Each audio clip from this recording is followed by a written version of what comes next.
Salam damai sejahtera, saudara-saudariku terkasih dalam Kristus Yesus.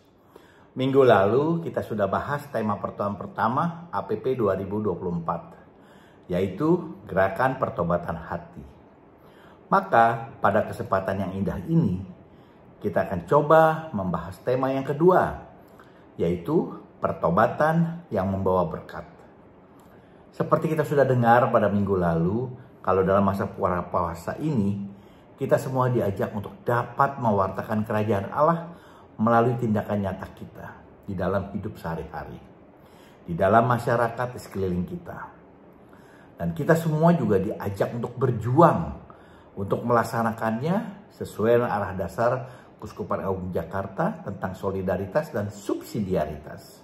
Nah, disinilah kesempatan kita untuk dapat memperbaiki hubungan kita dengan Tuhan dan juga dengan alam ciptaannya yang terganggu akibat dosa-dosa kita.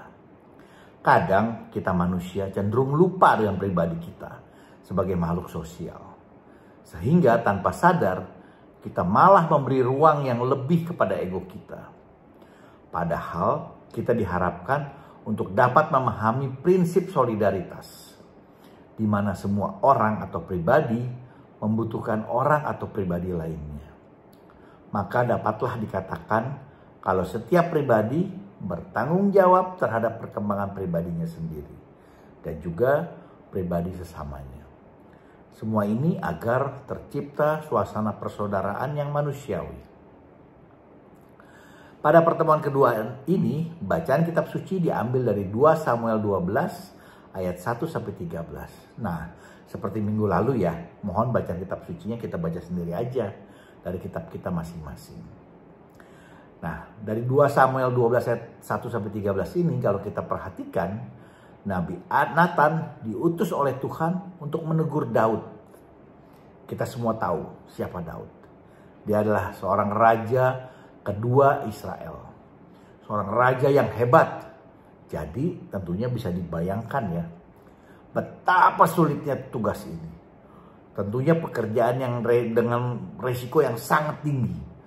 Bayangkan, menegur seorang raja hebat yang berkuasa, yang notabene dia dapat melakukan apa saja.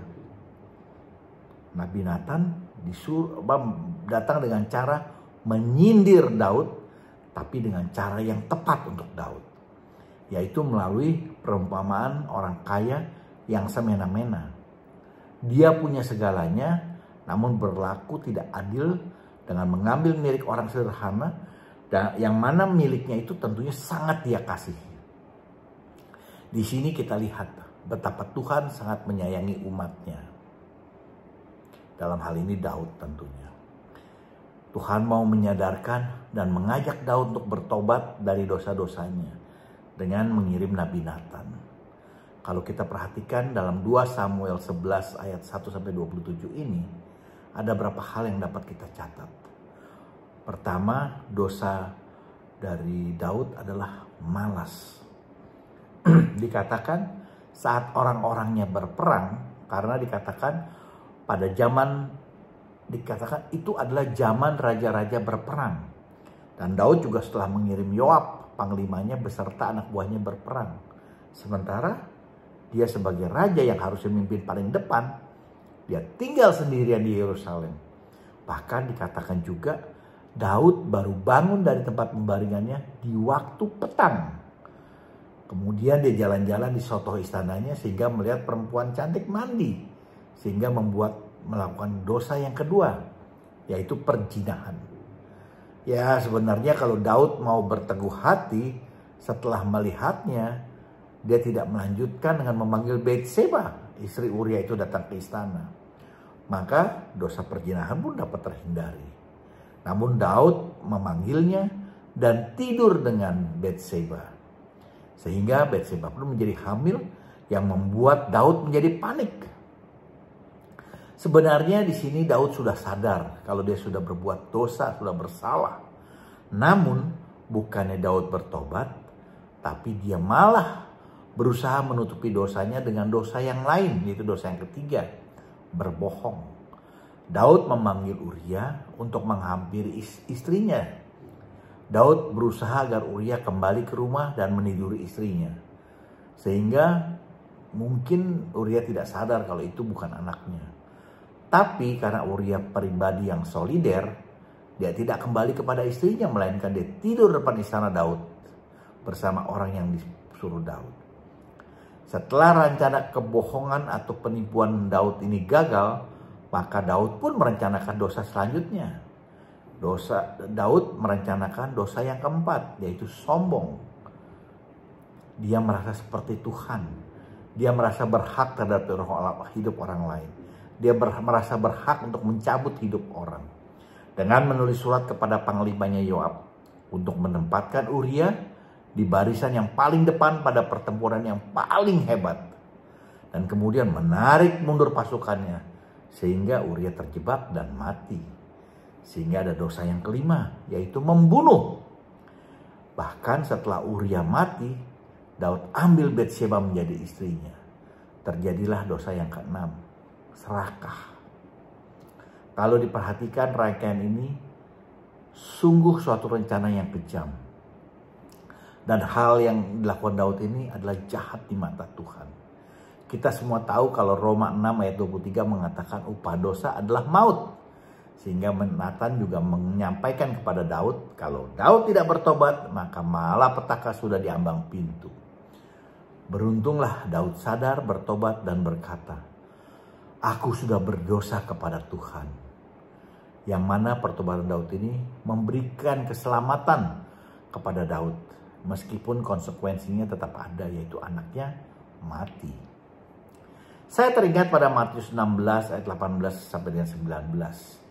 Di mana Tuhan mengatakan, engkau adalah Petrus, dan di atas batu karang ini aku akan mendirikan jemaatku, dan alam maut tidak akan menguasainya.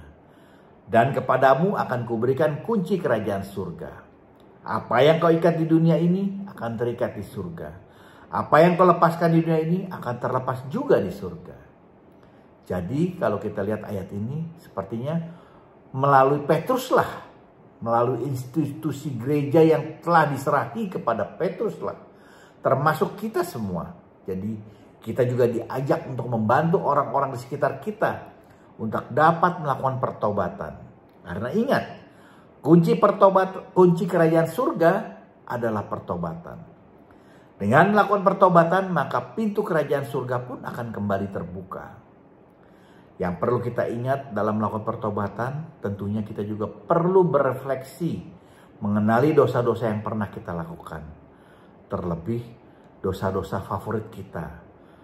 Setelah mengenalinya, kita pun jadi tahu kalau gaya hidup mana yang perlu kita pertobatkan dan perlu kita hindari. Seperti halnya Daud, sebelum ditegur Nabi Nathan, Daud cenderung nggak menyadari pentingnya pertobatan. Meski dia tahu perbuatan itu salah, namun bukannya bertobat, tapi Daud terus menutupi dosanya dengan melakukan dosa-dosa lain yang lebih besar dan lebih besar lagi dan lebih mematikan. Kenapa? Karena dia sudah merasa berkuasa lebih dari orang lain. Sehingga tanpa sadar, mungkin dia jadi bertindak seperti Tuhan. Merasa berhak melakukan apa saja termasuk juga membunuh. Nah, untuk itulah dalam masa APP ini kita pun diajak untuk berani menyerahkan dosa-dosa kita di hadapan Allah dalam bentuk pertobatan dan berjanji mengubah gaya hidup kita. Serta sebagai buah pertobatan kita juga harus berani keluar melayani sesama kita yang membutuhkan. Bila ada masukan, mohon berikan komentar Anda. Jangan lupa di like dan juga di share, di subscribe agar kita dapat saling memberkati. Amin. Tuhan Yesus memberkati kita semua.